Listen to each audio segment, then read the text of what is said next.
బద్వేల్ పట్టణంలోని వెంకటేశ్వర స్వామి టెంపుల్లో మల్లెంకొండ స్వామి గొడుగును ప్రారంభించిన మాజీ ఎమ్మెల్యే విజయమ్మ, ఏపీఐఐసీసీ డైరెక్టర్ వద్దిపోయిన Prasad Reddy, RDO Chandramohan, municipal commissioner Vakamalla Venkata Narasimhareddy, Badvel తహసీల్దార్ ఉదయ్ భాస్కరరాజు, పురవీధుల్లో భక్తులకు దర్శనమివ్వనున్న మల్లెంకొండ స్వామివారు.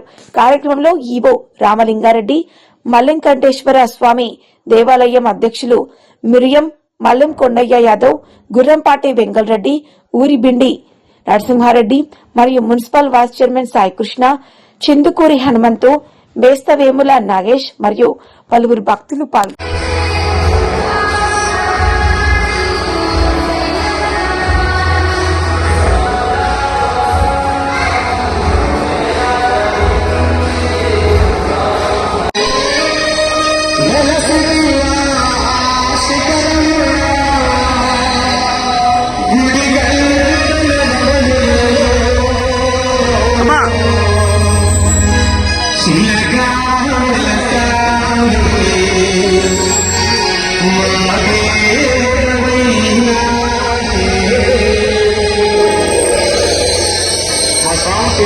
వెంకటేశ్వర స్వామి పక్కన పెట్టేశారు. మనం ఈ పాటకి చాలా గంతులేసుకుంటే ఇక్కడికి వచ్చాయి.